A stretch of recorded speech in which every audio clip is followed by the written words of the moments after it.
You have a stream up? Not yet, but I'm going to share. Yeah, I do. What's this? It's delayed. I don't know. It's not playing. Well, the hell that was going to be our introduction video. Is not working, so we're just going to skip right over that. I'll probably pop up like 15 times. Oh, we are Bigfoot and the Bunny. This is a couple's journey into the mysterious, the unknown, and the paranormal.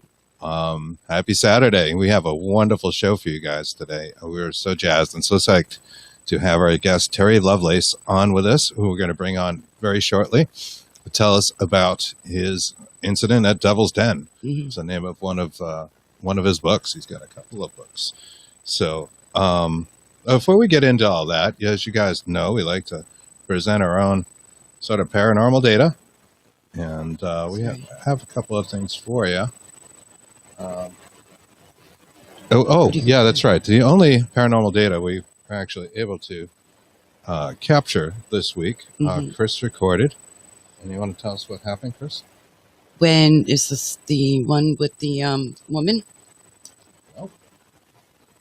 What did you record this week? Oh, Lord.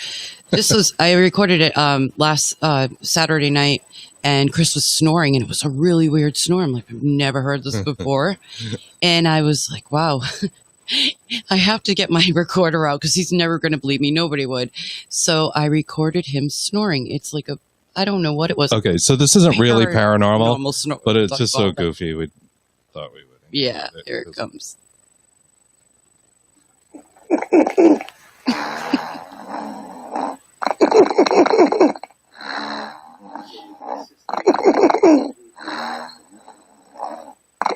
Just the TV in the background. Yeah. Okay, so yeah, that wasn't too paranormal, but it's it shows you really the love this woman has for me to deal with sleeping next to that. Obviously, I couldn't sleep. That's why I had the recorder on. What the hell is that? I don't know. And it took a turn for more than nefarious, right? Yeah, it went from him doing that, and he kind of got up from that, and then he went back, and after he moved, and he started with it was snoring, and then it was he. Like, and I really wanted to record that because I'm like something like out of it or something out of a movie, but it was really bizarre. I'm like, this is too crazy. Yep, I should have recorded that as well, but I was tired. So yes, this woman is a saint. However, we did load on the sound pad our little blinky light thing we got going over here, an EVP that we captured some time ago. Yeah, and we have talked about it on Bigfoot and the Bunny before. If you're a fan, you may have heard us do that, but I know we've picked up some new fans since we started over on a Saturday night. So just to let you know, we do kind of do this stuff. This was a cool EVP I wanted to play. This was a setup where Kristen was home at her house. I'm home at my house. We call each other on the phone, and we're getting ready to do a spirit box session. And there were actually 2 EVPs that happened before I ever got to turn on the spirit box. To set this up, the recorder is making some static noises. That's going to be like this. It was kind of like being overdriven. It does that. It does that sometimes when we know there's things high touch it. We think, high energy and things touch it. Yes, there was a lot of energy in this, and we ended up capturing a lot of data. But this is one of the clearest EVPs we have. When I start it, you'll hear Kristen say that box, the black box. We're actually telling the spirit to talk into different boxes. Right. So she says black box over the phone next to the spirit box. Right, I've got a recorder, the phone with Kristen on it, and a spirit box. I'm getting ready to play it. He's getting ready to put the spirit box on. The spirit box is not even that on box, yet. There might have been, a K2 or something else there too. And the boxes we're pointing at to say, speak through these. In between her saying black box, you're going to hear a voice go, I'm going to say it. It's really clear. And that voice, we didn't hear it in real time. We didn't hear it until we played it back. But that is not Kristen. That is not me. You'll hear me just before that. There's nobody else there in either house, either dwelling. So that was an EVP, and I'm going to play it for you now.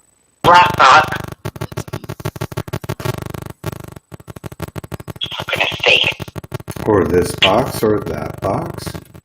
So if you hear the recorder picks up really high energy, and we have a lot of that sometimes. And I think that's why we did the phone call, because I told you I have a little high energy going on. Yeah, I'll play it one more time.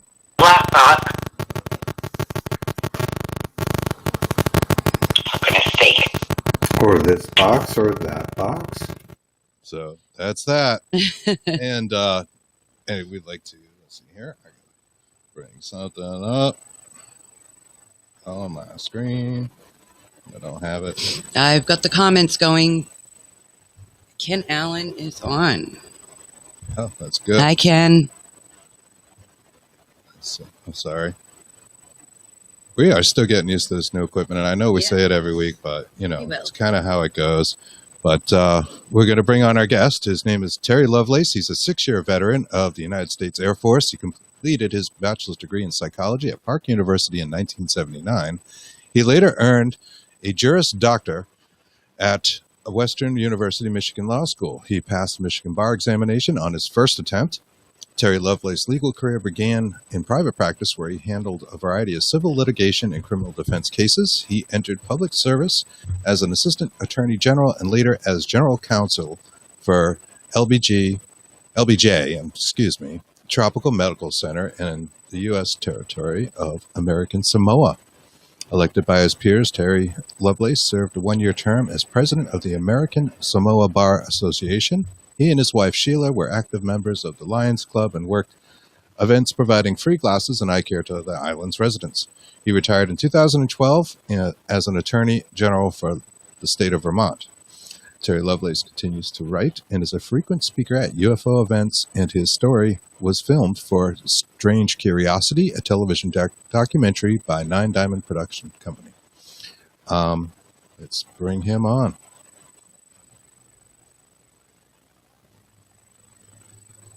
Hey there, Terry. Hi, Terry. Welcome. Sorry for the long introduction. Thank you. Thank you. Yeah, that was an exhaustive introduction, but I appreciate it. It's very kind. Hey, you have to understand one thing about us. We're a little goofy, okay? And we're not great. Like, I'm in IT, and I'm terrible with my technology. It's right in front of me. I kind of messed some things up, but we get through it. It's a new program, so. Welcome to the show. Yes, thank you. Thank you. It's a great pleasure to be here. Thank you. I've been looking forward to it. Pretty serious background stuff going on as far as law and serving as president of the American Samoa Bar Association. Which is a pretty serious character. Not typically the kind of person that comes out and says, "Hey, I had an abduction." Yeah. Yeah. And I believe, if I'm not mistaken, it was 1977 that this event occurred at Devil's Den. Maybe you could set us up and tell us what happened. Sure. Really, for this to make sense, I need to start in 2012. I retired from the state of Vermont in January of 2012, and my wife and I thought, we could hang out in Vermont, or we could go to Dallas, where both of our grown children are and our grandchildren are. So that was, kind of a no-brainer. We moved to Dallas, where we are now. And in October of 2012, I had a problem. I couldn't bear weight on my right knee. And I went to I got all my care from the VA. So I went to the VA hospital emergency room to get my leg looked at. And they rolled me an x-ray, and they took a couple photos, the tech took a couple shots of my leg. And it's kind of quizzical, and then comes out and does it again and does it a third time. And she asked me, have you suffered a shrapnel wound or been in some kind of accident that would account for foreign objects in your body? And I'm like, no, I maybe had a skinned knee as a kid, but no, I've never had any kind of substantial injury to my right leg. And she said, well, I'm going to have the radiologist come down and take a look at this. So the radiologist comes down eventually. He's obviously not happy to be called down, but he goes over and he looks at my x-ray. And he walks over kind of confidently to my leg and pokes me in the knee and says, it'll be right there. And I said, what will be right there, doctor? He said, you're going to have a scar right there. And I said, doctor, I don't have a scar right there. And he insisted that I had to. So he looked and found no scar and was visibly upset by that. And I said, well, doctor, let me ask you, how often is it that you find a foreign object in the body like this and there not be a corresponding scar? And he said, never. I said, I've been a radiologist 23 years. I've never seen it.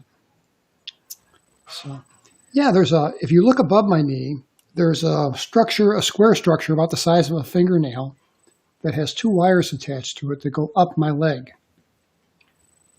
And And he said that's not a natural formation. That's a manufactured. He didn't use the word man-made, but he said it's a manufactured structure. And then below my knee, in my calf muscle, just as curious, is a round floret pattern of bone tissue. And he said, he said, I've never seen bone spontaneously sprout in the middle of a muscle before, Right. much less do it multiple times and then arrange itself in a symmetrical pattern. Right. So- Like it was pooling. Like, did he think it was pooling there? Like it came down, or it was just planted there? Like it just came out? I don't have a clue. I don't know if it grew there organically Right. or if it's, I don't know. I wish I knew. And he We have- said Go ahead, Terry. that the thing above my knee was a large enough structure that there should have been a scar. Because he says you can't violate the integrity of the skin and put something that deep into your fascia and down to your muscle and there not be a scar. Right. Right. So, Yeah, that makes a lot of sense. you know, Are these the same X-rays that we have? That you were giving us, yes. Photos? yes, I'm not sure what she sent you. They're the same x-rays that are on terrylovelace.com. Okay. Sorry, I Yeah. think they are. So I'm going to bring them up. That's it. That's a floret pattern in my calf muscle of my leg. Wow. This is amazing. That's crazy. I want the audience to really, take a look at these because this is some pretty intense stuff. And then you can see there's another angle there. Yeah, there's one shot where there's a large enlarged picture. If you, that's it, far right. Yeah. Wow.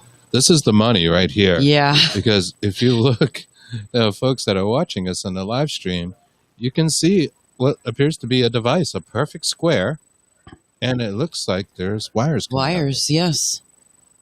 I got to tell you, seeing this X-ray was a watershed moment for me. It really was. Let me explain. I was a runner for 40 years, and I did it to keep my weight in check, and I just liked it. I didn't run marathons, but I'd run 4 or 5 miles a day, every day. Sure. And every time I would run, beginning in 1979, at the 2-mile mark in my run, give or take 50 yards, there was a spot on my knee and lateral that would go completely numb. And when I saw this when I saw this X-ray, it hit me that spot on my leg that would go numb was about the size of a $50. I could take a safety pin and trace the outlines of it. It was perfectly circular, and it would fade in about 30 minutes. It was itchy and kind of very numb. And it lay directly underneath this thing.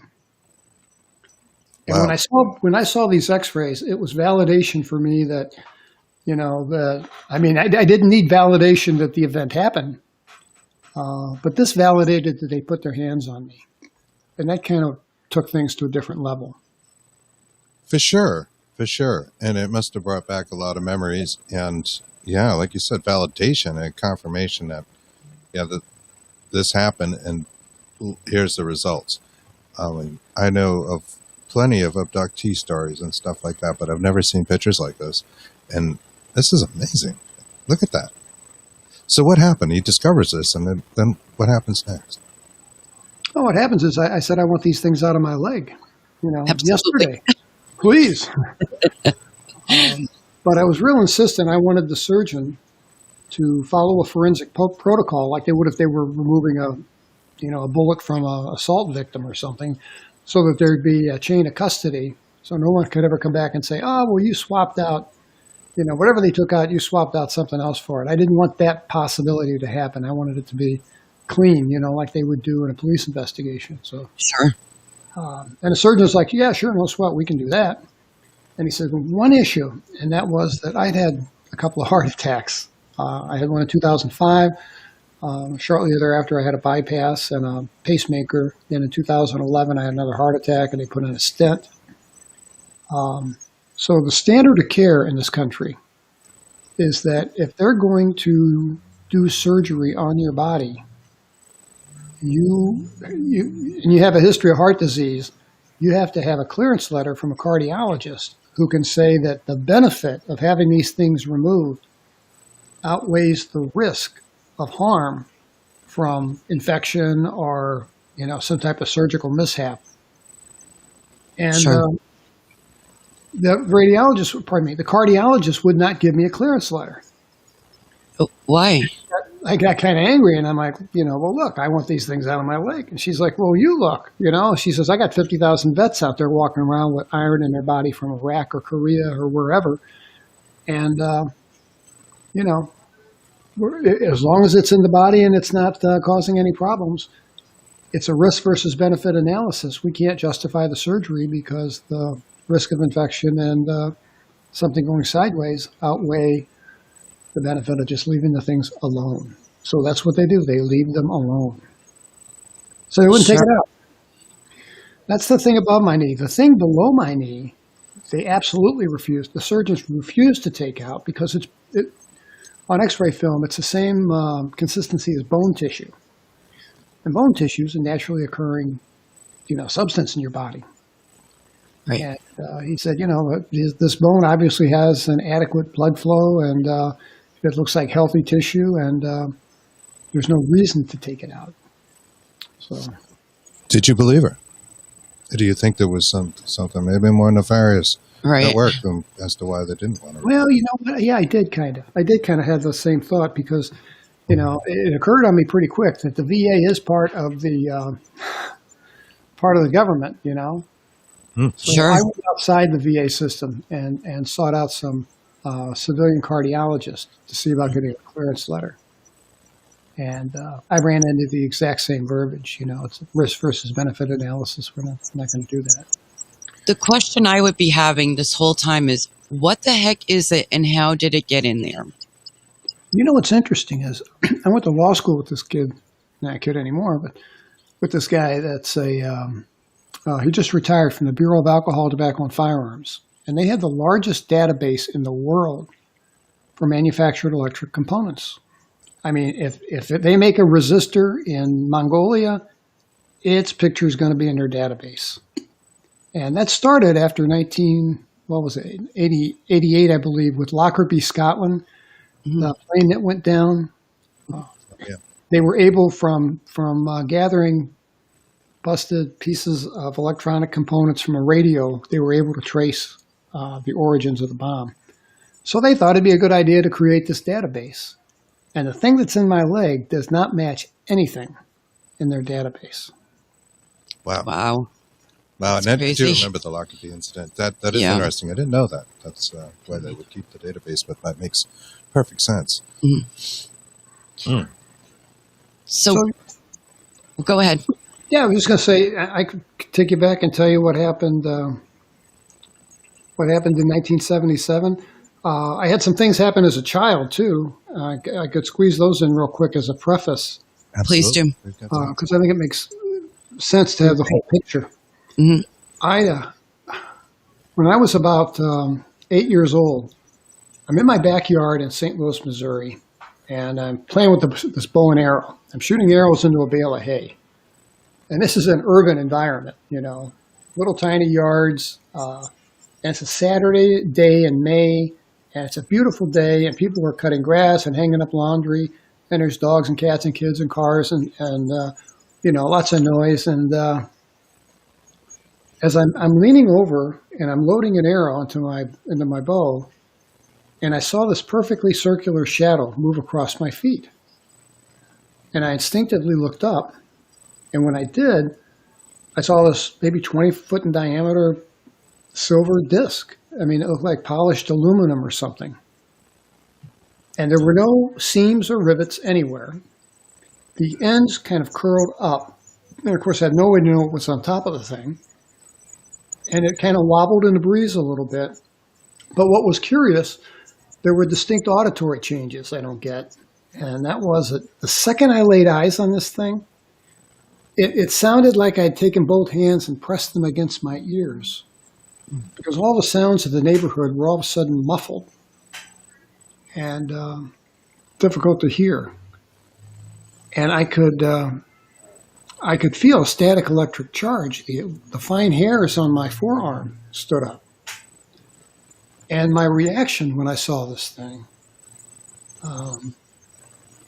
the word sexy really wasn't in my vocabulary at age 8. But Right. when I saw this thing, it was I had kind of the same reaction if you go in and you see a new Alfa Romero on a showroom floor or something, Mm-hmm. It was one of those kind of things. I mean, I was just taken aback by it. Stricken by the Yeah, I beauty thought it was the coolest thing I ever saw, Sure. 8, I would think that was Yeah, pretty you're cool 8. too. So, yeah. Yeah, a UFO, a dinosaur. I mean, you show me these things and you're so long. Yeah, Yeah. that's what I did. It listed kind of to starboard and then just shot off. I mean, like 0 to 500 miles an hour, and it's gone. Wow. And there's a hole in the sky. I mean, not literally, there wasn't a cloud in the sky, but there's a point in the sky where it vanished. And for the next 2 years, every time I went in the backyard, I had to keep my eye on that spot, wondering, maybe they'll come back on the same. But they didn't. But I yelled, "Mom!" My mother comes running. She told me later she thought sure I'd shot the neighbors with an arrow or something. Checks me for blood, And I'm like, I'm real excited. I'm like, "Mom, did you see it? It was so cool. Did you see it, Mom? It was a flying saucer." I don't even think UFO was in a lexicon then. I said, "Yeah, flying saucer." And she said, "Stop saying that. You will not say that. Stop that." The neighbors will hear you. Well, it's a 1960s mentality, right? So she drags me in the house and she says, "Now, Terry, I don't know what you saw, but you did not see a flying saucer. What you saw was a jet." And I'm like, "No, what I saw was a flying saucer." And she hands me a piece of paper and a pencil and says, "Here, draw what you saw." I drew a circle and I handed it back to her. And I was 8 years old, but I could not understand why she or my dad wouldn't believe me. 'Cause I was a pretty straight kid. I mean, I didn't tell stories. I didn't make up stories. I didn't tell lies. And they weren't there. She didn't know what I saw. Right. Yeah. So Dad comes home, right? He comes into my bedroom to give me the talk, right? And he says, "What's all this business about flying saucers?" And I said, "No, it's not. It's not plural. It's singular. It was only one." And that didn't go over well because I was always correcting his English grammar, which was terrible. And he says, he said, "You can't tell anybody you saw a flying saucer because if you do, they'll think there's something wrong with you. Mm-hmm. They'll think there's something wrong with us." Probably concerned about your mental health and the things you see and what you'll tell people, which of course parents would worry about, especially back then in the 60s. Absolutely. Did you show him your drawing? The drawing, the circle? Yes. I didn't. I'm sure my mom did. So they were convinced that, it was an overexposure to Space Ghost or Lost in Space or some kind of television program. That was the idea of what a UFO looked like at the time. They were flying saucers from like the 40s through the 60s. That was what people's conception was of what these craft were. Sure, yeah. Right? And it seems like that's changed a little bit over time. And we'll get into your experience later. But I just find that fascinating. It's almost what people would expect to see. Right. Yeah, I'm glad you mentioned that because I had 3 years later when I was 11, 1966, I saw a bunch of flashing lights outside my window, like 2 o'clock in the morning. And I'm thinking, well, it must be a fire truck. Maybe the house across the street is on fire or something. So I get out of bed and it's a bitter cold January night and it's a drafty old house. And I pull back the thick drapes and we had Venetian blinds and I pull up the blind, I look out, and here's a flying saucer, like right level with my second story window. I mean, I could have stepped out of the window and stepped on top of it. And there's this steam, big pile of steam underneath the thing.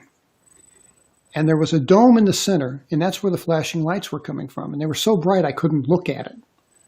I couldn't stare. It was blinding. And I remember that I took the curtain and stuffed it into the Venetian blinds so that I could kind of have a hands-free look at this thing. And I had two thoughts. My first thought was, boy, am I glad I finally got to see the top of this thing. And my second thought was, this is kind of cool. This was validation for me that, they didn't just make a wrong turn at Albuquerque. I mean, I say that. they came to see me, Right. And Yeah. at age 11, I felt kind of smug about that, like, yeah.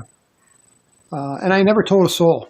Never told a soul. And then I had 11 years with nothing happen whatsoever.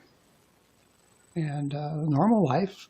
And at age 22, I'm married. I'm an NCO in the United States Air Force, working as an EMT, a first responder, medic, whatever you want to call it, out of the emergency room of Whiteman Air Force Base Hospital. And my guy I had worked with for 3 years, his name is Tobias, came up one night and he says, "Man, I got an idea. Let's go camping." And I'm like, "Camping? Are you nuts?" Because I was a city kid, and I knew Toby was a city kid. I knew I'd never been camping, and I was pretty darn sure he had never been camping. So I'm like, "Well, what's up with this?" And he says, "Think about it, man. It's a vacation on the cheap. We can go and enjoy the outdoors and, have a lot of fun." And he knew I had a camera and a little dark room set up in my house, and I liked making black and white prints, and I wanted to photograph some wildlife. And unfortunately, when you live on a nuclear base, you can't just walk around with a camera. That's really frowned upon. So I can imagine. Yeah. Yeah. yeah. So the idea kind of grew on me. So I was like, "Yeah, let's go. It'll be fun. Let's go." So 6.5-hour drive south, across the Arkansas border into Devil's Den State Park, which is still there. And of course, we had no way of knowing it at the time, but Devil's Den State Park has kind of a dark history to it. Okay. And I did some research. Have you heard of David? I'm sure you've heard of David Paulides. He wrote the Missing 411 series books about people that vanished Yes. Familiar with that? Yes. from state and national forest. Mhm. The 4th volume in his Missing 411 series is called The Devil is in the Details. And it talks about all the places in the United States that have the word devil in them. State parks, national parks. Devil's Glen, Devil's Tower, Devil's Lake, Devil's Glade, blah, blah, blah, on and on. And he takes kind of he does research kind of the way I do. He takes all of the data and lays it all out on a spreadsheet, in an Excel spreadsheet. And then he looks for commonalities. And what he discovered was that more people go missing from places that have the name Diablo or devil in them than Wow. from any other by a long shot. Really So, when I was interesting. writing, before he wrote that book, that's the plane. That's you can see that's where we stayed. And I wrote the book in 2017, and when I wrote the book, I thought, this place got the name Devil in it somewhere. And maybe I'll try to find out where. Yeah, that's roughly triangular shape. What's interesting is that I never bothered to go to Google Earth and look for this thing. Because I thought, 40 years have passed. This thing's got to be covered with 40-year-old mature trees by now. Sure. And it's not. It's still a meadow. And still just a dirt road going up to it. And I took these Google pictures, or these pictures from Google Earth. Actually, the guys from Astonishing Legends sent them to me. And I was shocked. I mean, I couldn't believe it that the place is still there. And I put the pictures up on my Facebook page. And a friend who's out of Alabama who owns a landscaping business was able to blow that image up. And you can see that the grass is cut in like 6-inch sections. And he said that what they do is, he thinks he can see tractor and tire marks. He said somebody goes up there with a farm tractor towing a brush hog. I didn't know what a brush hog was. Conjures up a weird mental picture, but some kind of big lawnmower thing, I guess. And, Right. All right. Yeah, probably one of those large, so they can, make less passes. Yeah, big deck or something they tow around. So, somebody maintains it. And here's what's interesting is, and I never knew this until I started writing the book. That space that you're looking at there is not even in Devil's Den State Park. That's on a piece of land owned by the Bureau of Land Management under lease to a private individual. So it's government soil, federal government soil. Why would the federal government burn gas for 50 years to cut the top of a plateau in the middle of nowhere?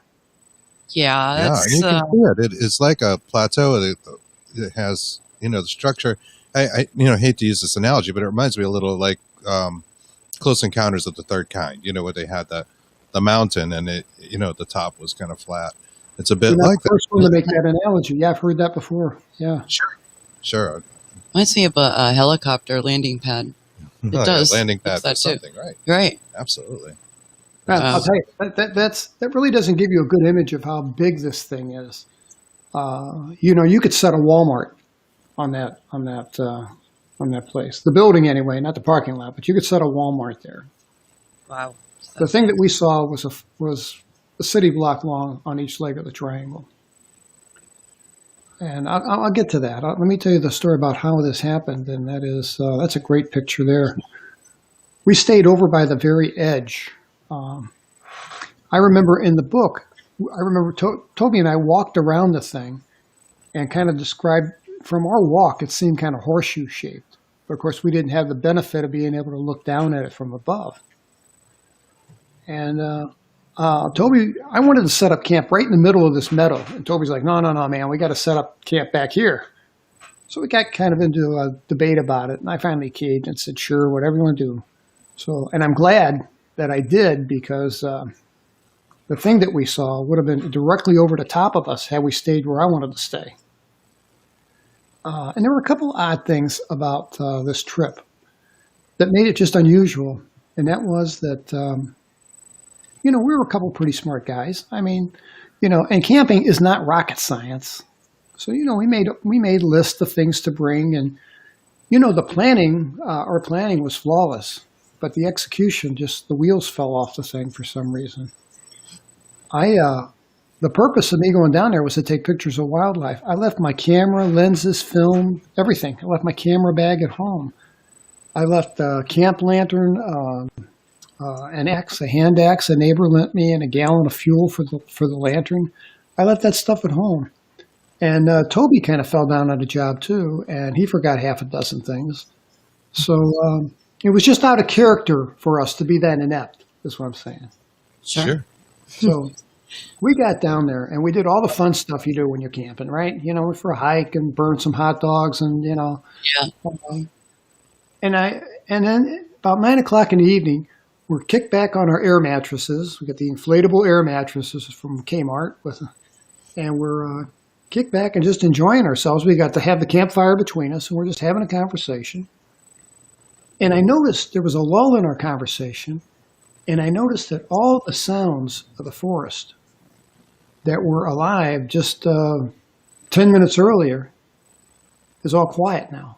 The crickets, the tree frogs, whatever they are. Mm-hmm. And then it wasn't only that. It was the fact that even the breeze that we had, because it was June, it was warm, we had a nice breeze going, and that died.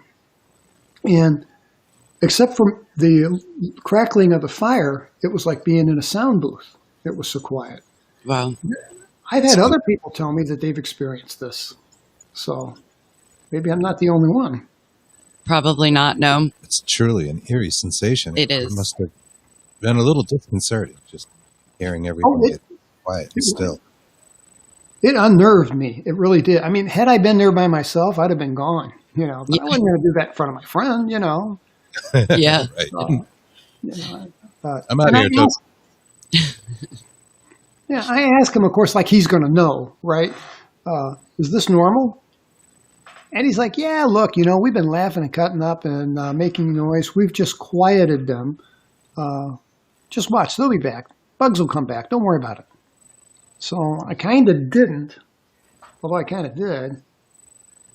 And about 15 minutes later, he's fixated looking at something to his left, which would have been the western horizon.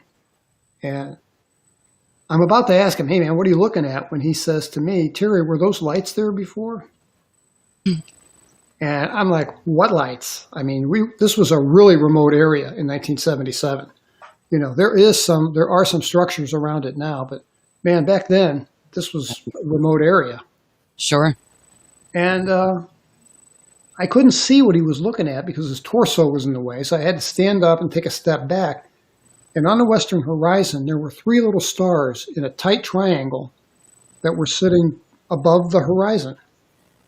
And they were too far above the horizon to have been lights like from a parking lot or a train or something, or a highway. And we didn't think it was a plane because they appeared to be static. They were just sitting there still. And I said, you know what, man, this thing could be traveling directly in our heading. And it gives the illusion that it's not moving. But just wait, if it moves a degree or 2 left or right, we'll be able to see it's moving. It's got to be a plane. And while we're watching, what it did was it rotated. The 3 stars rotated about 120 degrees to the right and aligned the base of the pyramid,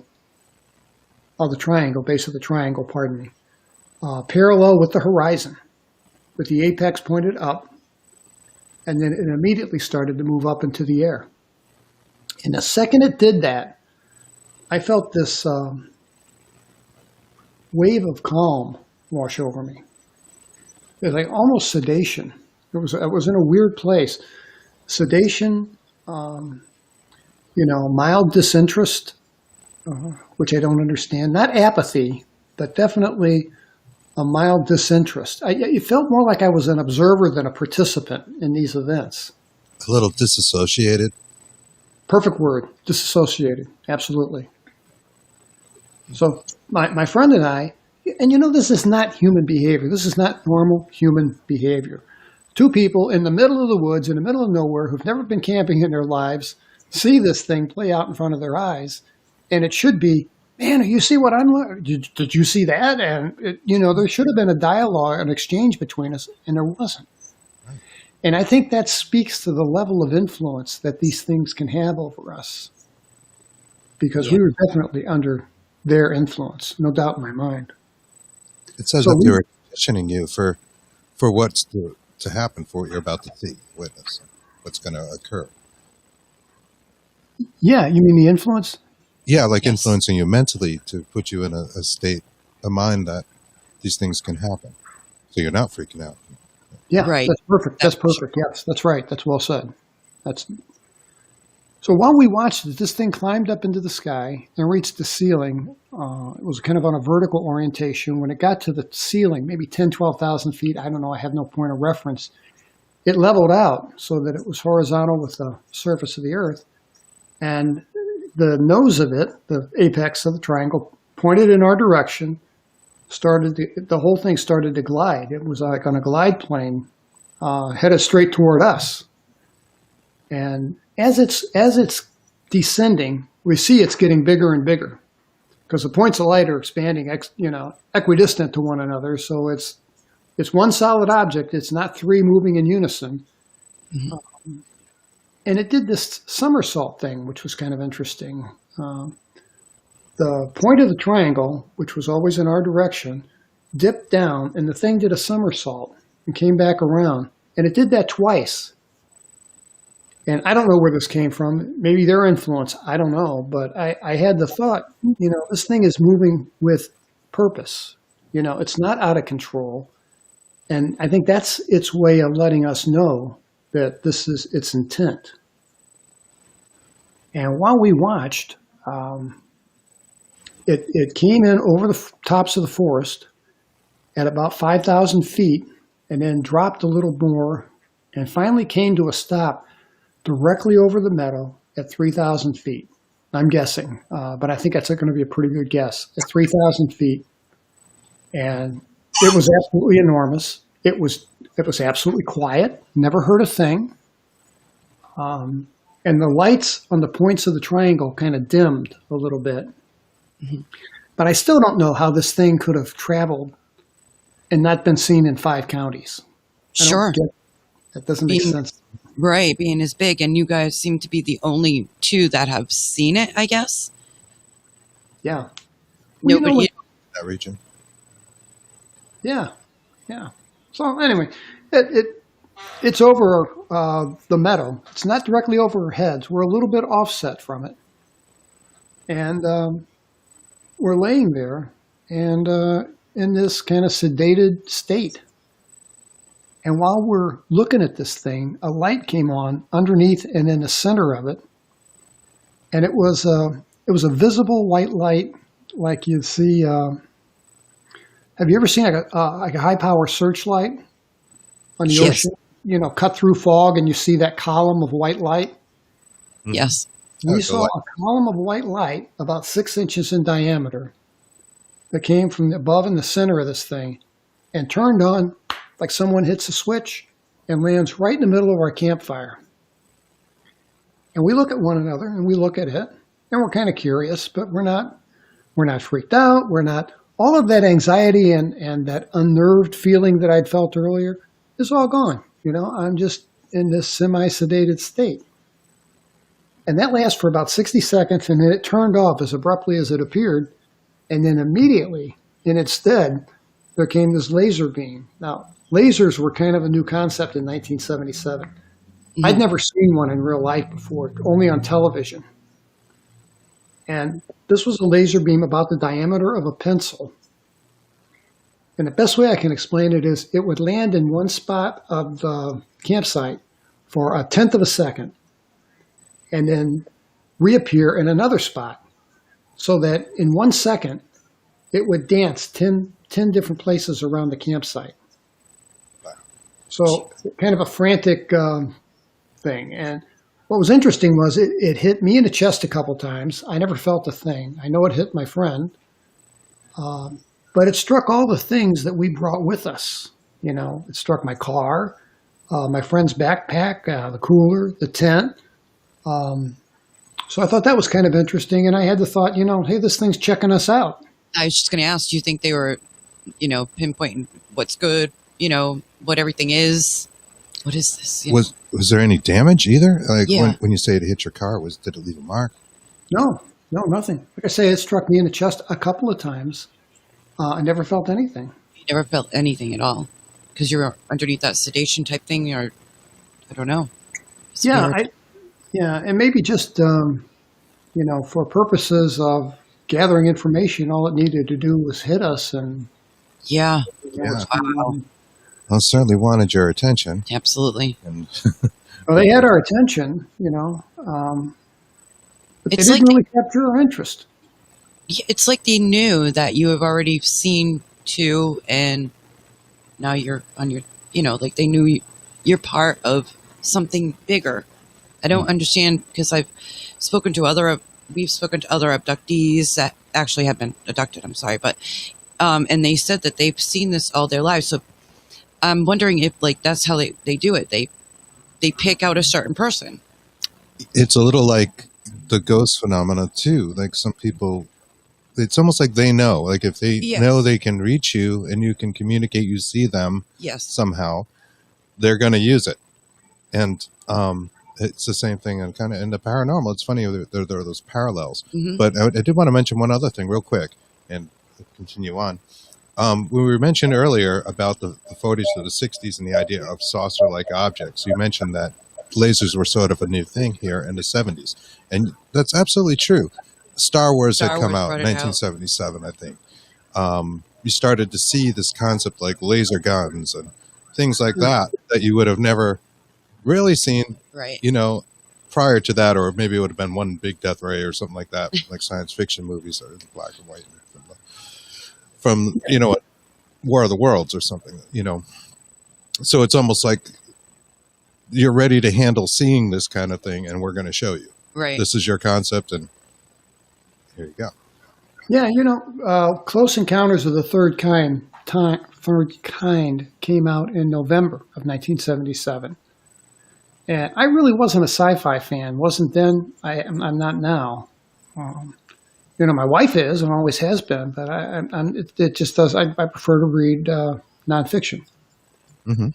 So never been a big. I guess maybe that's a way to put it. Like, Yeah. you're aware of it. And, you know, I considered myself, like I said, at 11, when I saw the saucer a second time, I felt kind of smug about it.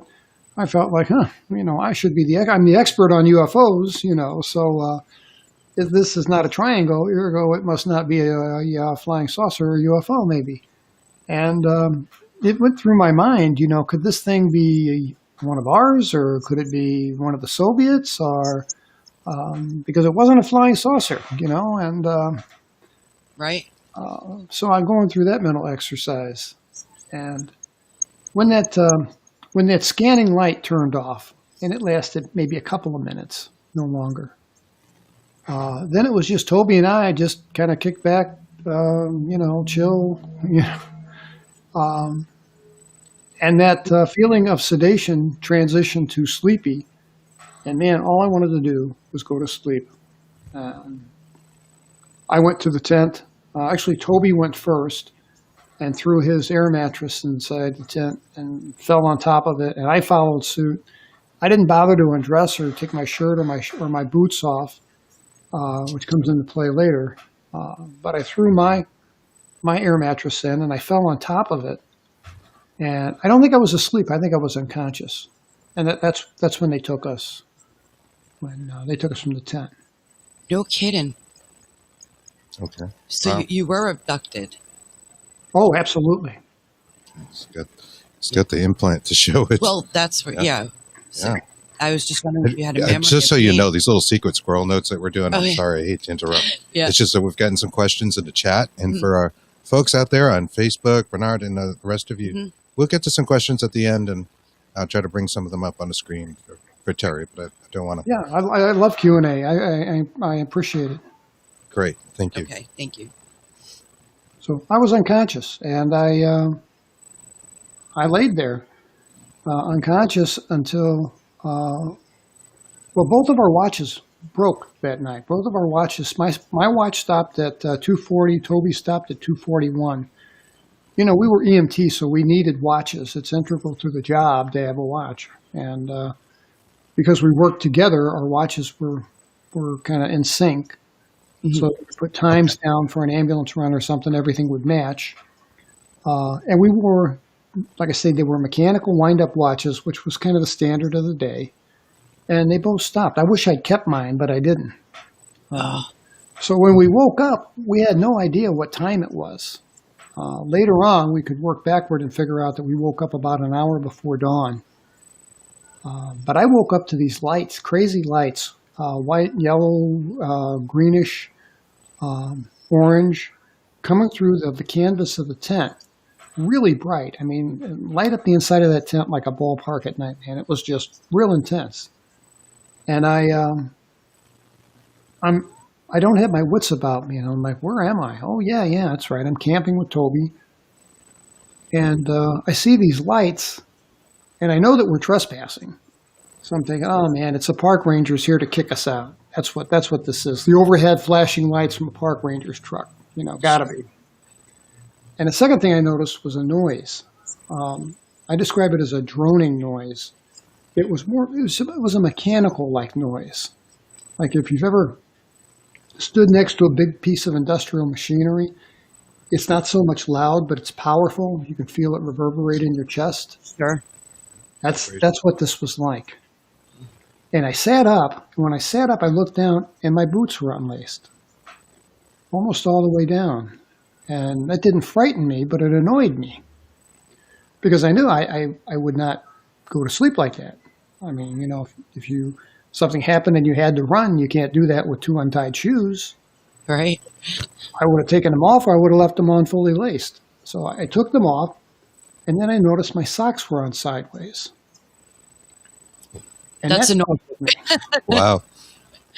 And, you know, it really didn't hit home at this point, but, you know, later it would, that someone had undressed us and redressed us. Mm-hmm. So Next time, tie your shoes back up. Yeah, how kind of them Thank you. not to do that. Right? yes. So I lace my boots up, and I look over at my friend, and he's fixated on something outside the tent.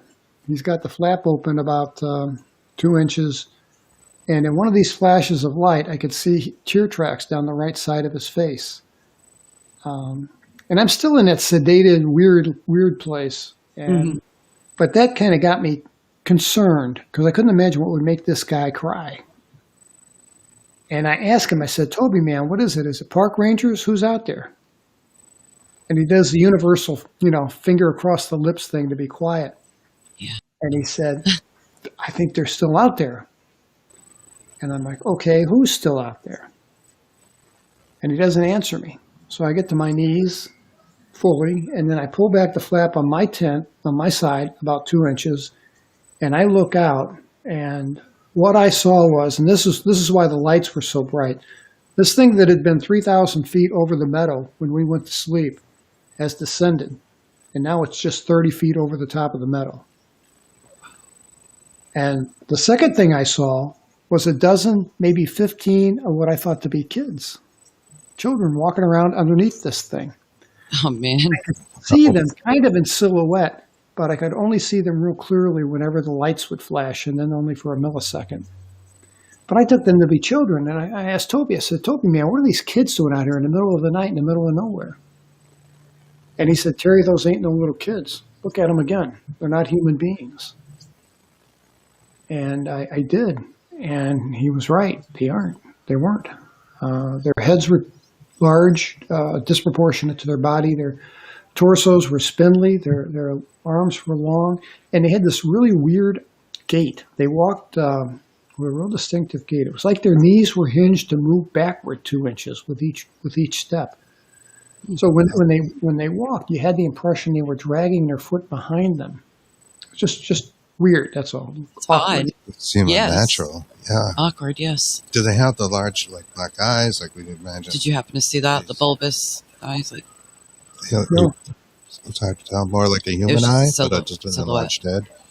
It was more like a pair of wraparound Ray-Bans. Really? They didn't have the exaggerated huge eyes like you see in the motion pictures. Mm-hmm. They had the big heads. Their heads are definitely larger than ours proportionately. And they're walking around this meadow like tourists. They're just kind of looking around and hanging out. It's not like they're looking for something. They're not looking at the ground or searching. They're just kind of walking around, checking the place out. And we're scared to death. We're going to cough or sneeze or something and draw their attention. They're going to come over to visit us. And, right. We had no way of knowing they were long done with us. We'd already been kicked out. Sure. Wow. Yeah, I'm trying to imagine this whole scene. And, just to refresh, the ship itself is triangular in shape.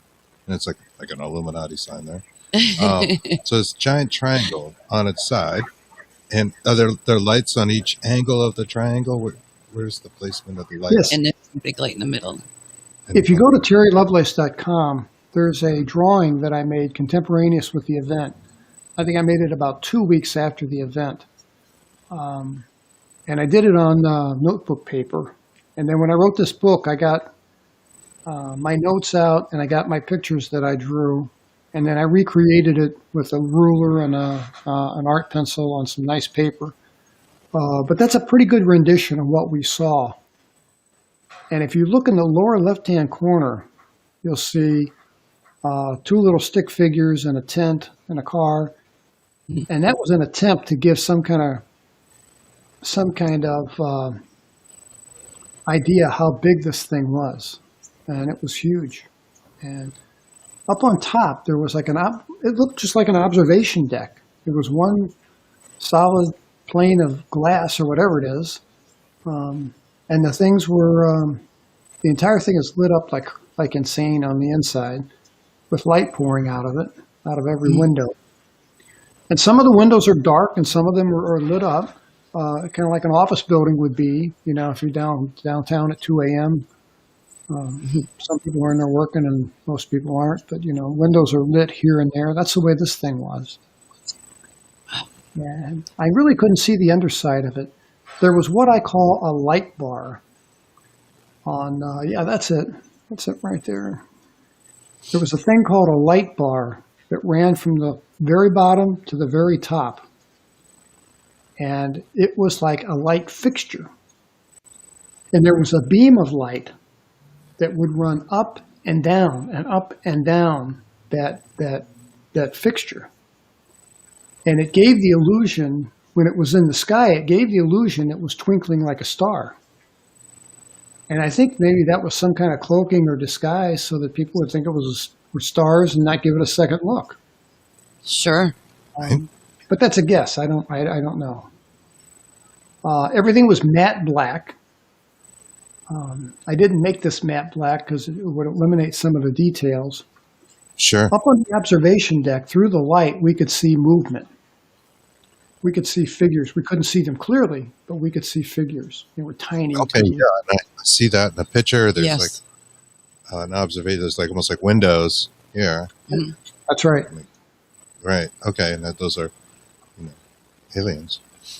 That's Wow. incredible. And I love this thought too. Like when it was up high, you wouldn't. It would just blend in with the night sky. Like you said, like a cloaking device. Yeah. Maybe you would see one light.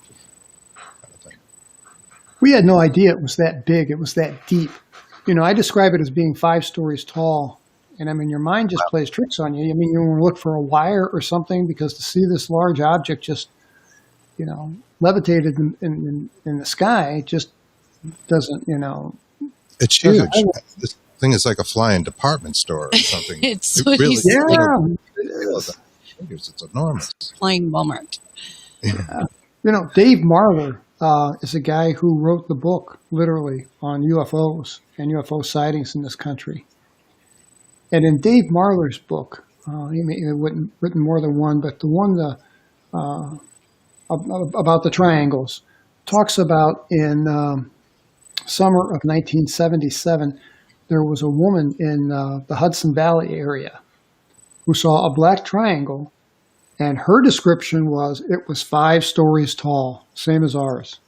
Wow. So this thing has been seen by other people. Mm-hmm.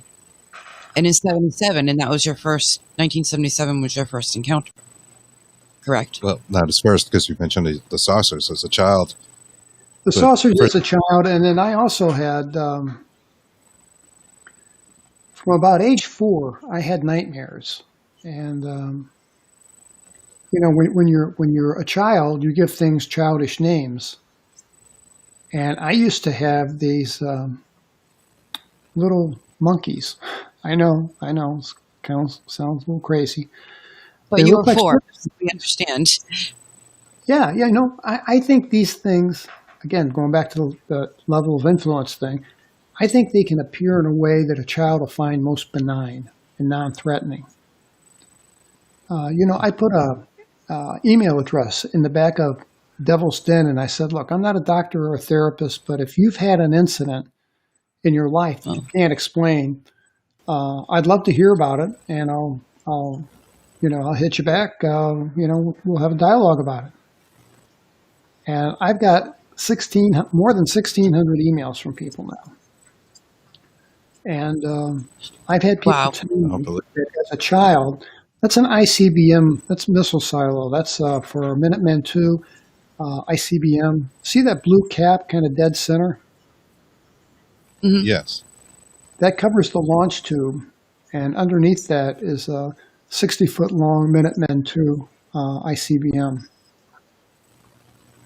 So those were spread out all over the countryside because it was a remote area back then. It's since built up. They yanked the missiles out of there about 1995. Wow. So these all existed at that time. Yes, they did. Yeah. Okay. All right. That's a launch control facility I refer to in the book as Kilo 5, where we went on an ambulance run and saw the weird thing in the sky that looked very much like the thing they had at Rendlesham. And we were told it was a helicopter prototype. There was no helicopter prototype. Sure. I don't know what it was, but it wasn't a helicopter. The government goes, yeah. Yeah. Wow. Yeah. Yeah. So after your experience with Toby and everything, did when you guys left, did you talk about it to each other, or did you say anything like on the way back home? This is really interesting. And I never understood this until I started getting these emails from people. And I got emails from people, probably in the hundreds, who said that they had a shared experience with friends. And then after the event, quote, the band broke up. Everybody kind of went in a different direction. And there's a famous book by Ray Fowler about the Allagash Four that were abducted in Maine, off the lake and off the Allagash River. And there were two twins, Jack and Jim Weiner, and then two other guys. I don't remember their last name, but they were real tight, and then after this event, everybody goes in a different direction. Now, you would think human nature would be that, Toby and I eventually, this thing left, and we ran to the car and got out of there. We left all our stuff there. We didn't care. We just want to get out of there with our lives. Right. On the way back, it's a 6.5-hour drive. We agreed that when we got back to the base, because we both suffered burns, that we would tell the doctors that, we felt funny, felt ill, went to bed, got up the next morning, felt really sick, and just came home. So it was important to us not to lie. We didn't want to lie to anybody. But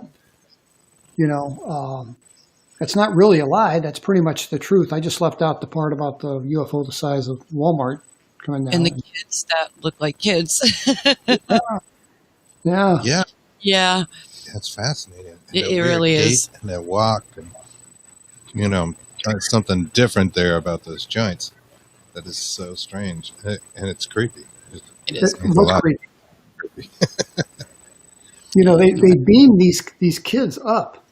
There was a column of white light that clicked on again. Boom! Someone hits a switch, and there's this column of white light that's about 30 feet in diameter. It's about as broad as this thing is high off the floor of the meadow. And as soon as that light came on, all these little guys turned their attention in that direction. Now, they didn't run, they didn't hurry, but they just started to meander towards this light. And they were all paired up in twos and threes. And they would step into this light and just dissolve. They would just pixelate out over 20, 30 seconds. Weirdest thing I ever saw. Wow. Very much Star Trek-y, like with that, whatever they call it. Beam you up, Scott. Yeah. What do you call it? Yeah. So we watched this. And Tractor. There's something. As soon as the last two little guys are gone, turn the light out, and then that droning noise that we've been hearing. We'd been listening to it so long it was almost like a bass line. We didn't pay any attention to it, but that turned off, and then it was back to being, super quiet. And we watched this thing take off, and it didn't take off like a rocket ship. It just lifted up like a hot air balloon and went straight up. And we watched it till it was, the higher it went, the faster it went. And we saw 3 lights, and then we saw 1 light, and then it was gone. And I was afraid to leave the tent. I mean, all I had over my head was you were out of there. Yeah, my friend is like, we got to get out of here. I'm like, I'm not leaving this tent. Yeah. I'm very comfortable here, thank you.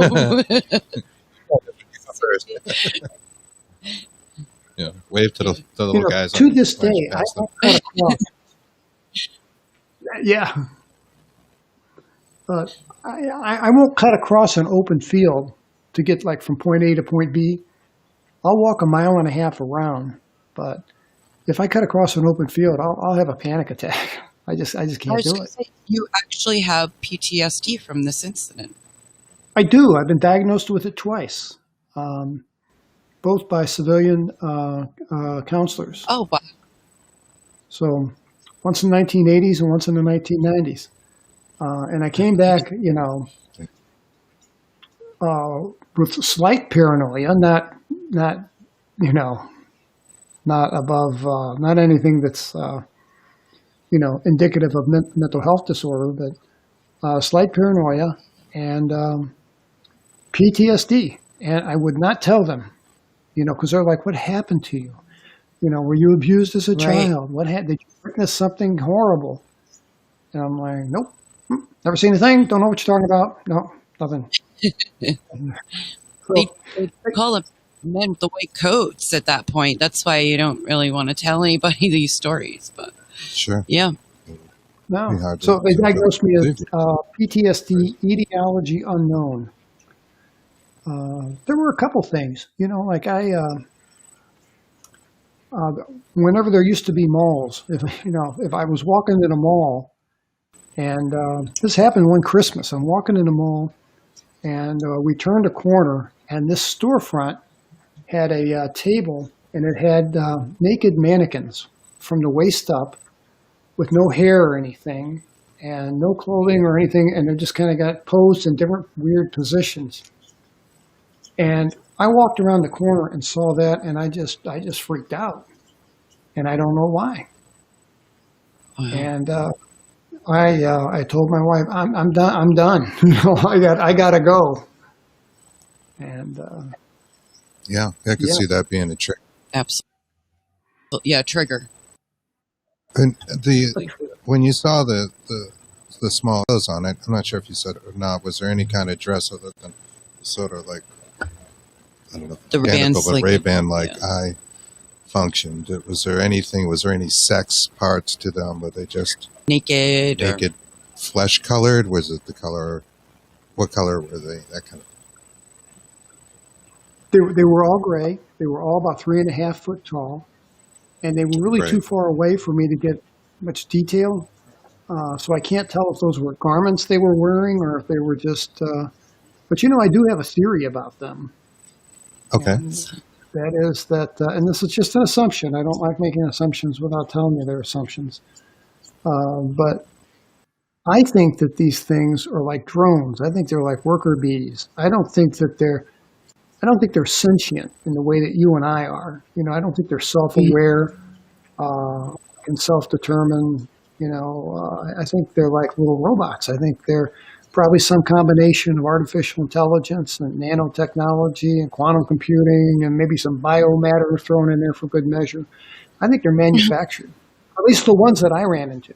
I mean, I've had people That's say, interesting. "Oh, no, So, emotion there, they would be here to do a job and gather data and just leave, and probably did have the Barbie and Ken doll parts down below and just sort of meander because there's no emotion, there's no connection. Right. I do have some memory of being inside this thing. You do. I was going to ask you that question as well. I can tell you, Do tell. I don't know how they transported us from the tent to the inside of this thing, but they did. It was like, boom, we were there. And I was wide awake. I'm holding my clothing in my hand because we were both nude. I'm holding my clothing in my hand in my boots like this. And I open my eyes and I look around and I still don't get it. I don't know if they took us to some other location or because, as big as this thing looked from the outside, the place that we were in looked as big as an NFL stadium. Now, how does that work? I don't know. I've had people tell me, well, they have different laws of physics and they can make, I don't know. But this place was absolutely enormous. And little gray guys were running all over the place. They were all task-oriented. Nobody was slacking off. And the inside, the floor was like gray rubberized. And everything was like white, like porcelain and stainless steel. And there was a huge atrium. And I was frozen. We were both frozen. And I couldn't move anything except my eyes. So I could look around, but I couldn't turn my head left or right, up or down. And I could see there were multiple levels of walkways, and I had no idea how high that went up. I'd like to know. Yeah. And while I'm there, I'm scared to death, but I can't do anything. And I'm thinking, are these guys going to kill us? Are they going to eat us? What are they going to do to us? And I saw this guy, about 6 foot tall, who wasn't Right. gray. He was pinkish, chalkish pink in color. And he wore a garment. I could see he was close enough to me that he wore definitely a garment. And it looked like a knit sweater almost with a V-neck.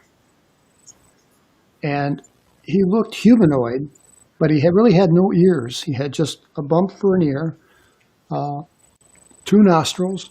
And again, the eyes weren't exaggerated large, but they were like gloss black paint. They were very shiny, and I never saw it blink.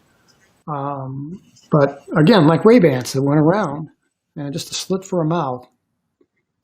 But I saw a couple things inside this ship, and they haunt my dreams. But this incident was the most frightening thing that happened to me. And I relive it, a couple times a year and wake up screaming. And what happened was when I'm straining my eyes to the left as far as I can to get a better look at this guy. And just by happenstance, he turns and we locked eyes.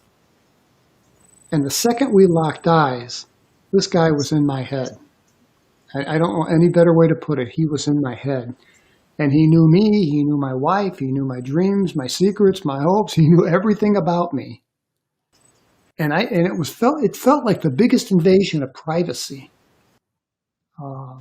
I'd ever experienced. Oh. And, Absolutely. it was crazy. And I felt like he took a copy, and his eyes, they didn't radiate any empathy or love or mercy or anything like that. It was just raw intellect. I mean, on the other hand, too, it wasn't malice. The guy it didn't radiate back evil or pure maliciousness. But the best analogy I can give is this: when our kids were little, we had an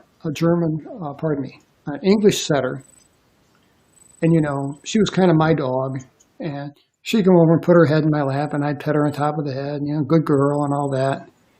And she'd look up at me with those great big brown eyes, and I'd look at her, and her eyes, I could see trust and love and loyalty. And I'm sure my eyes radiated back to her pretty much the same thing. But we each knew our respective roles. She knew that I was the alpha in this equation. Mm-hmm. In that equation, with the chalkish pink guy, I felt like the dog. I felt so humbled, so inadequate. I think whatever this thing was, whatever this living being was, it was 500 rungs up the evolutionary ladder from us. Because I just felt inadequate, mentally, intellectually, emotionally, on every level you can think of. And that was frightening because that was Sure. an epiphany. Immediately. Yeah, it's the first time I realized that we're not alone, and that we're not top dog either. That there are things out there that are much smarter and than we are, and that's a hard pill for a lot of people to swallow. But I know A lot of people don't want to believe. Right. Sure, for a fact. I do. That's really interesting. So you guys leave the situation and then you don't really talk about it anymore. Am I right in saying that? You and Toby? Like it happened, this event happens, you move on with your life.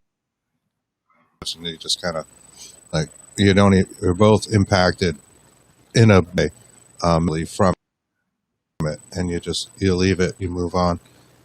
Next, you have some other events occur to you over time since 1977. Oh, yeah. Well, just real quick to wrap up the events, they separated Toby and I, and we were in contact with one another. And I had this, really intense physical examination. And I knew the doctors there. They were friends of mine. And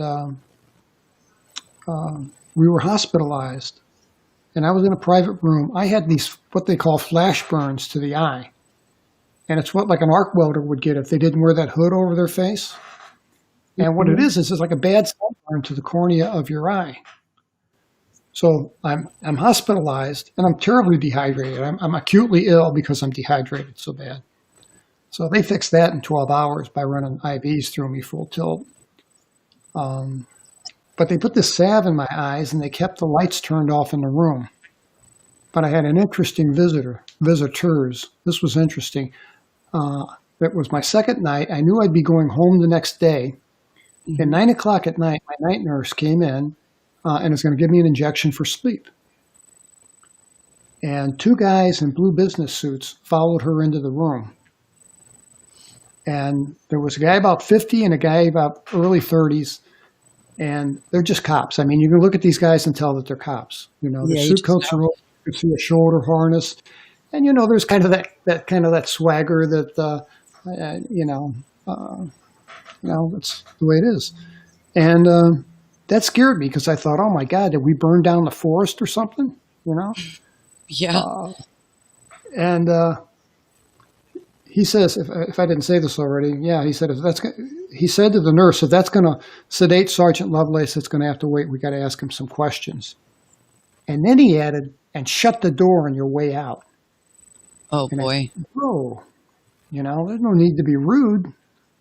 Right. But, you know, when I look at all this in retrospect, you know, having been a felony prosecutor for a time, I mean, I know that this was all theater. That's what this was. This was theater. Designed to intimidate me. And boy, did they succeed. I was intimidated. And sure, you're a young man. Yeah.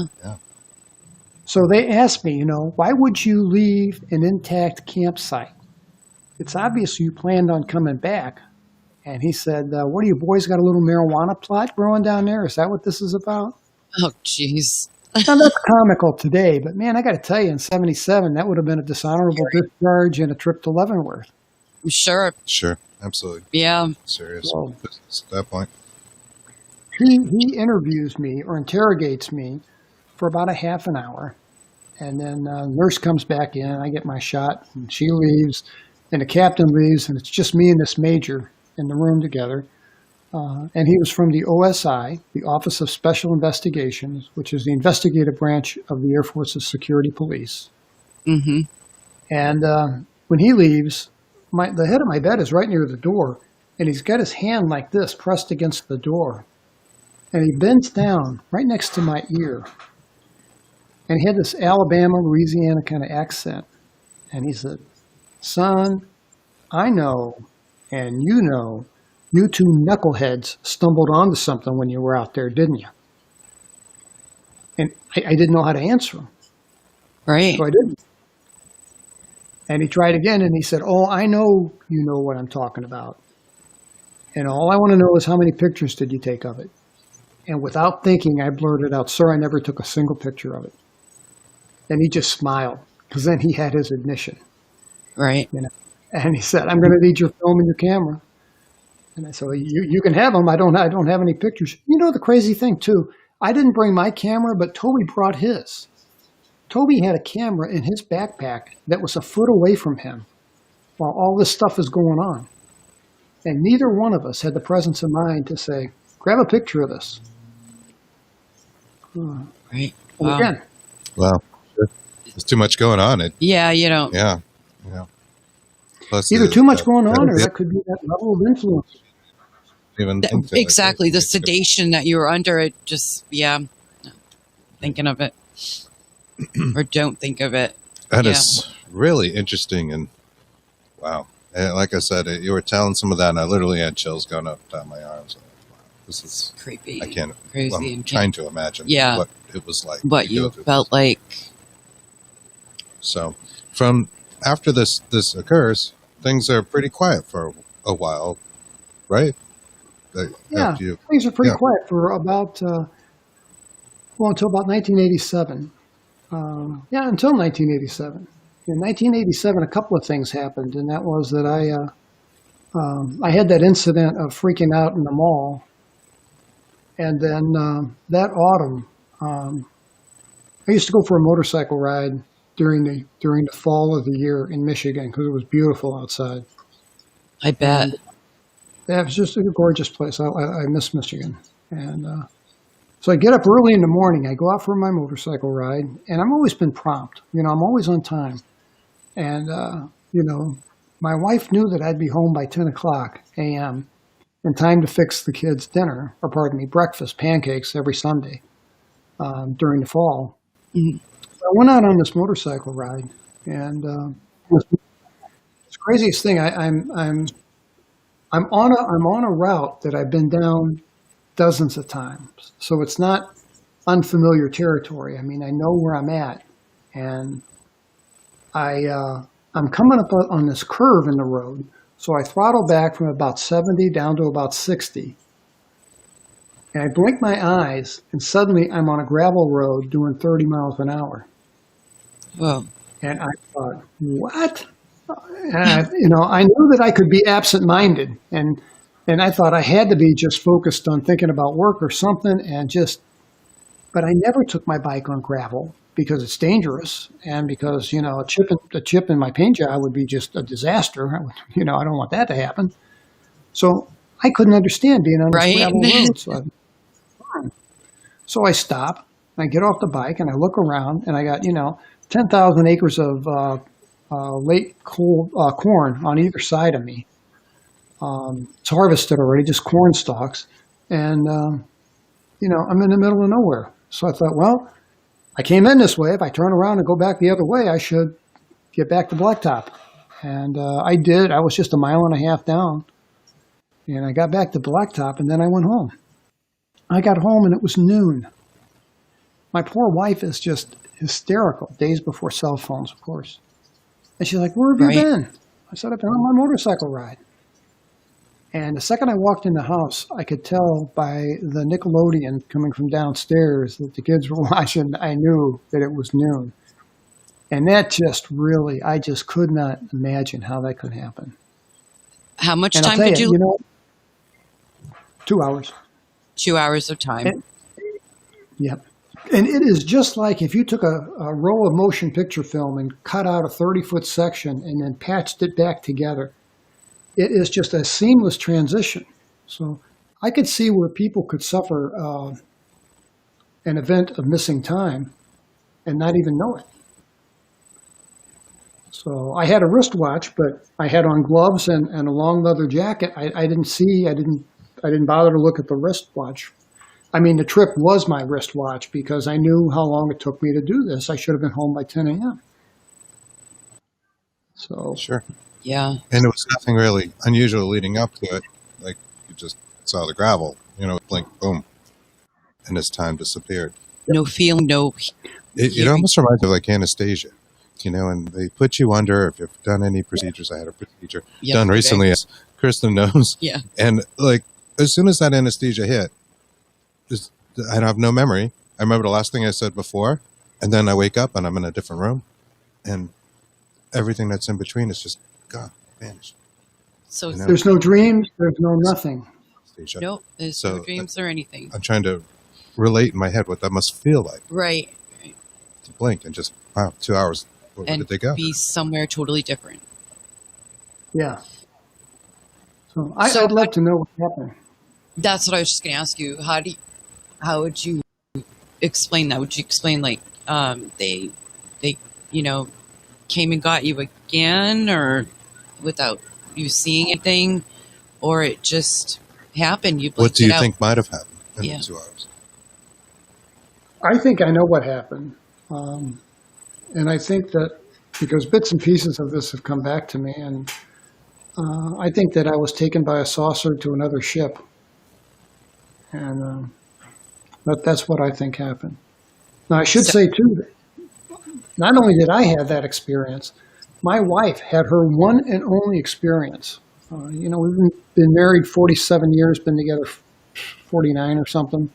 Mhm. She's only had one weird experience in her life. My life is a series of weird experiences, But that night before I made the motorcycle trip, she woke up in the middle of the night, sometime in the middle of the night, and she reached over for me, and I wasn't in bed with her.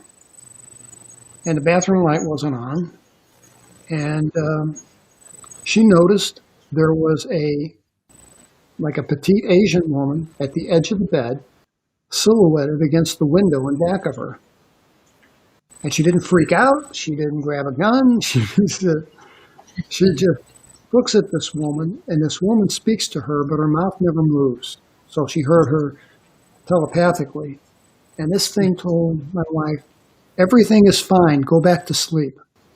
And that's what she did. She went back to sleep. All right. And that was her only experience. Wow. That's the only experience she's had. Okay. I see UFOs a lot. I mean, like legitimate weird stuff in the sky. And she can't see it. She can't see it unless she takes a picture. Or I take a picture on my phone and show it to her. That's what I was trying to explain earlier. It's like you're targeted. You're one of them now. You know, I don't know how to put that in quotes. You're at least on file. Yeah, Sure. You're on file now. Yeah. And that happens to mostly every abductee. And yeah, it's so you can see them. We talk about this a lot about our eyes and our perception and what some people can see and some people can't see. So there it is. It's perfect right there. You can see them and your wife cannot. Yeah. Well, I wasn't in bed. So, Where'd you go? That's a good question. I'd love to know where I was. Didn't you have something you had a Fitbit on, and can you tell the story about that? And you were not in bed. It said that you were above the bed. April 16th, 2019. I woke up at 5:55 a.m. And in absolute, I was starved for oxygen. So I sat up in bed and I thought, my God, I'm having another cardiac issue of some kind. But I didn't have any chest pain. But I told my wife, call an ambulance anyway. I can't catch my breath. So she did, and the ambulance comes and picks me up and takes me to the hospital. And by the time I get to the hospital, I'm there about 30 minutes, and my pulse was tachycardic, like 175 or something insane. Oh, my God. And it's back to normal. Yeah, that's the photograph. That's it. So my pulse goes back to normal. My blood pressure goes back to normal. And I finally get my oxygen saturation up to 100%. And the cardiologist kicked me out of the room or out of the hospital and said, I'm going to cut you loose and let you go home. Because I know the drill, having 3 heart attacks, it's EKG, chest x-ray, and cardiac enzymes, and those all 3 came back negative. So, yeah, this is on this cell phone. I have a cell phone 6, don't laugh. And I wear a T-shirt at night. This is shielded, supposedly, shielded cell phone. I don't have to worry about EMF damage to my heart. And I wear this in my T-shirt, and I put in earbuds at night, and I listen to meditative apps because, I've been doing this since the 80s. In the 80s, I did it with a Sony Walkman and headphones, It drowns out the noises of the night, so I don't hear anything that freaks me out. So I woke up that morning, 5:55. My phone is in my pocket, right where it should be. My earbuds are on my chest, but, I'm too worried about not being able to catch my breath to give it a second thought.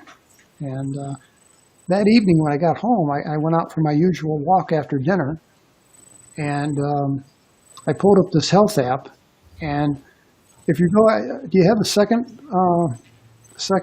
view of that? That's the XY axis. I'll check. Should be another. The other just shows that I climbed 6 flights of stairs. See that red spike there? Yes. Yes. In the Y-axis, going vertically, that's broken off into 10-foot sections. So each flight of stairs represents 10 feet. Okay. Oh my Meaning God. this is 10 feet, 20 feet. I'm not sure if you can see the mouse there, but yep, That's right. it's up to 60 feet. And then the graph at the bottom goes from left to right to indicate the passage of time. So 12 if I a.m. would climb 6 flights of stairs, I can't climb 6 flights of stairs in a minute. No. So as time would pass, I would get a stair step type readout of different bars going up to different heights as I proceed up the stairs. So when I saw this, I knew something was wrong because I can't climb 6 flights of stairs in between 5:23 and 5:24. Plus, that's 15 minutes before I woke up. I didn't wake up until 5:55. So I took the phone to Apple, and they did a diagnostic on it. And they said, there's nothing wrong with the app. There's nothing wrong with your phone. And I said, well, what does this mean? Yeah. Said, well, to measure the height of stairs that you climb, they don't use GPS. It uses barometric pressure. And that kind of surprised me. I didn't know that. Yeah, I didn't know that. It's very accurate. And she says, what this means is that at between 5:23 and 5:24 a.m. on April 16th, 2019, you were 60 feet above your house, or at least your phone was. And what did she say about that? I told her the phone was in my pocket. And I don't know if she believed me or not. But she said, yeah, that's what that means. You and your phone were 60 feet above your house. And I think that they took it that night. Crazy. I have that other picture. Yeah. There. Yeah, that's it. You see at the bottom, it says 6 flights of stairs. Yeah. Yeah. Yeah. I live in a one-story ranch house. The only stair that I have is 4 inches tall. It's the threshold of my house where you go in. So I don't know where I would have went at 5:24 in the morning and climbed 6 flights of stairs in less than a minute. Right. So I got emails from people who read The Reckoning and saw this. This is in The Reckoning along with the story, and told me that they had a similar experience wearing a Fitbit. That in the middle of the night they have just this reading of being, 5 flights of stairs or 10 flights of stairs, all kinds of crazy stuff on their Fitbit, and nobody can give them an explanation. They can do a diagnostic and tell if there's a problem with the app or the Fitbit, but that's it. Some guy emails me. Dig this. Some guy emails me and says, "Oh, I know what you did. You put your cell phone on a drone, and threw it up in the air 60 feet, and then got it back down." Yeah, no. Yeah, no, I don't think so. And if you look in the book, I got copies of my medical bills in there. If this were a hoax, it cost me over $800. So, right. Yeah. So then, before the study, you have the implants, and just to kind of touch on that again, I know we had a question, and throw one of these questions out here, and let's see if I can bring it up on the stream. So, Bernard Morrissey. Mr. Lovelace, greetings to you all from Toronto, Canada. I'd like to ask Mr. Lovelace if those implants do hurt, or are you in any form of discomfort? Never. The only discomfort I had was that when I used to run, I was a runner. I think I explained that. And that spot on my leg would go numb. That lay directly over that spot. And that's the only sensation I ever had. I did have an interesting experience whenever the Kling brothers wanted to tape my story. And they're out of San Antonio. So I went down to visit them, and they taped my story. And they got a little studio, and I had like a lav mic hooked on my suit coat jacket. And I told my story, and we're at the end. And I take off the lav mic, and it slips out of my fingers and falls into my lap. And their sound guy says, "Shh," and presses his cans against his ears like this. And he says, "I can hear music." And just intuitively, I picked up that lav mic and put it directly over that spot that would go numb. Mm-hmm. And he says, "I hear mariachi music." And he was picking up an AM radio station out of Mexico. Oh my goodness! And that's on tape. That's recorded. So Wow. It looks like, what do you call that? FRIDDI chip? It's, yeah, I've heard that phrase before. IFD or something. Right. People buy wallets and cell phone protectors yes. to not be scanned. I'm sure it's some kind there of was tracking also, thing. Yeah. yeah, right. Like a tracking device. There's a really cool show on Netflix now called Spycraft. I don't know if you've seen that. The first haven't. episode, they talk about like remote listening devices and how they came to popularity starting from like the 1950s and get smaller and smaller. And like they literally have one they attach to a bullet and they can shoot it into like a tree. It just becomes a microphone in a tree somewhere. Really? Yeah, it's pretty cool. Where is Pretty it? cool. It's on Netflix. I This just is looked at it nonfiction. this week and I'm like, wow, that is so interesting. Is it nonfiction? Yeah, it's all real. It's all real. Government. We have this other picture of the bruises. Yes. What was that? That happened. This is kind of a long story, and this is the part of the story people have trouble with. I have trouble with, you know. I was planning on publishing a book in 2017, as you know, and I had also contacted a surgeon out of Tijuana because the standard of care in Mexico, medical standard of care, is different than it is in the United States. So I called the guy up and I said, "Look, I don't have a cardiac clearance letter." And he says, "Well, run an EKG, and if your EKG is anywhere within normal limits, you just sign a waiver and disclaimer, and I can take that up for you." And I said, "Cool, let's do that." So we planned on it for December, and I told him I wanted it removed with a forensic protocol. So there's a chain of custody, so no one can come back and say, "Oh, well, you slipped this in." That's really not the thing that came out of your leg. So, so I plan to go to Mexico in December to have it removed. And third week in October 2017, this is my memory. I woke up in the middle of the night in the living room in my favorite chair. I opened my eyes. And I've never sleepwalked a day in my life. And I realized I'm not in bed where I was last time I knew. And I felt that weird sedation kind of feeling again. And I glance over and I look at the alarm system. The alarm system's fine. The cat's on the windowsill all chill. And I turn on a lamp, and directly seated across from me is a petite Asian woman, maybe 4 feet tall, wearing black, with sturdy black like nursing shoes with a high heel, kind of compensate for her short stature. And she had a red, like kerchief of some kind, tied around her neck because her neck is pencil thin. And her head, the back of her head was bulbous. It's bigger than a human head. And she wore a wig. She wore a black wig, but the black wig was made for a human head, not for her. Right. This wig is all set weirdly askew on top of her head, and I'm thinking, I had no fear whatsoever, and my first thought was, that wig looks ridiculous. And I thought, you look like Betty Rubble off the Flintstones.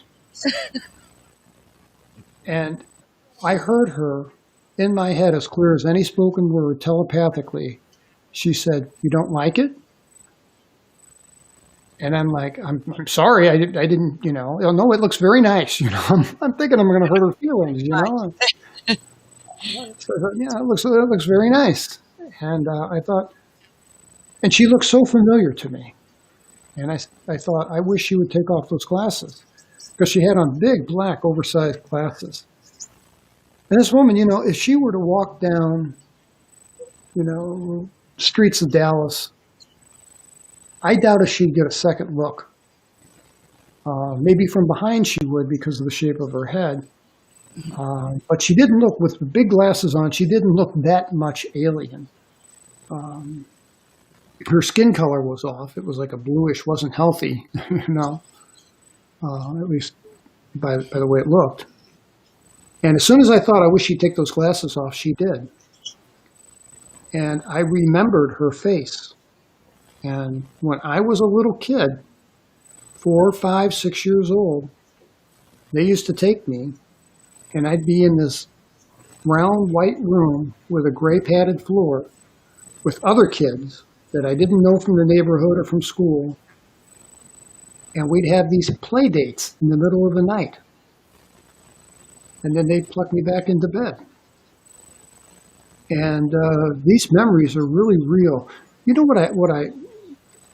this memory of her is as vivid in my mind as if I dreamt it last night. I mean, and I can remember this event. I can remember her and being in this weird place and playing with these other kids. And I thought it was a dream, maybe. And, but I've talked to other people, and I've had people tell me, for some reason, I had this really weird dream that I had when I was 4 or when I was 6. And they tell me about this weird dream they had, and there's a lot of detail. And I'm like, well, is it fresh in your memory? Oh, yeah, like it happened yesterday. And I said, well, can you tell me what you got for Christmas that year? No. Can you tell me we went on family vacation? No. Who was at your birthday party? I don't remember. So everything else is lost, but this stupid memory. Great analogy. Yes. Yeah, Kirsten and I both grew up in what we describe as haunted houses. And we have these memories, and just like you're saying it, they're so clear. Mm-hmm. But if you were to ask me what I got for Christmas that year, I haven't a clue. Me neither. But these vivid memories, they just stand out like it just happened, or dreamt it last night, or something like that. So we understand how. That's really interesting. Yeah. And it ties in again, parallels with the paranormal again. It does. And, this has been a lifelong thing with you. Susie Threadgill, out in one of our Facebook outlets, says she's a lifelong abductee, wants to say hello to you. Hi, Susie. Says she's not like regular people, humans. And I'll put this quote up. I think she put this when we were discussing the aliens. She said she freaked out at Walmart. Their lampshade, it felt like the skin of Say's wear. So that's interesting. Wow. Yeah. That's the weird kind of, when I think I mentioned before, when I get these letters from people, I lay them out on a spreadsheet looking for commonalities. And, I got letters from people that were NDE survivors, that were witnesses to ghosts and haunted houses, that were Bigfoot, they saw Bigfoot. And, when you lay out all the details, it's amazing. There's a thread of commonality that runs through all of this stuff. Absolutely. Mm-hmm. And absolutely. Astral projection. There are a lot of similarities between all of these things. Mm-hmm. We're very interested in what the brain does, and when these events are occurring. And yes. Yeah, we're working on something. I can't say too much about it. No. That project will be bringing out here. At least you're not anymore. But yeah, I find it just fascinating, and the story it's brilliant and yet horrifying. Yes.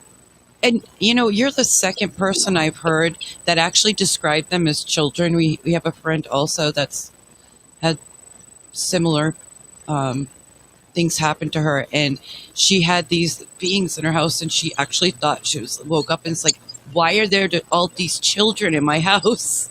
Yeah, running, doing things. And, yeah.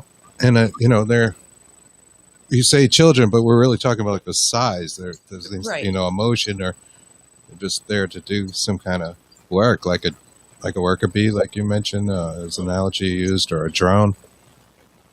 What's weird is that I was afraid of these monkey men, and they would always ask me to go with them. And I know that sometimes I did. And sometimes I get scared and just scream for my mom and dad. And I really grew to hate these things, these little guys, where I saw them at first being kind of comical. I was waking up the household, and I wasn't real popular because nobody could get a good night's sleep because I'm screaming 3 nights a week, and I held that against them. But yeah, I wrote a. I don't know if we have time. I wrote a poem about the monkey men that I could read for you if we have time. We do Or have we could time. go to. Okay. I think this answers a lot of questions. Let me grab one real quick. I'll be Sure. Yeah, 2 seconds. no problem. Yeah, that's really interesting, and I know the story you're talking about. I don't know if Yes. she wants to talk about it on here, but Yeah. I know exactly Well, what we you had mean. her on. Then she described that. Yeah. The funniest. Yeah, that's really cute. Oh, cute enough. That was What are these interesting. doing in my house?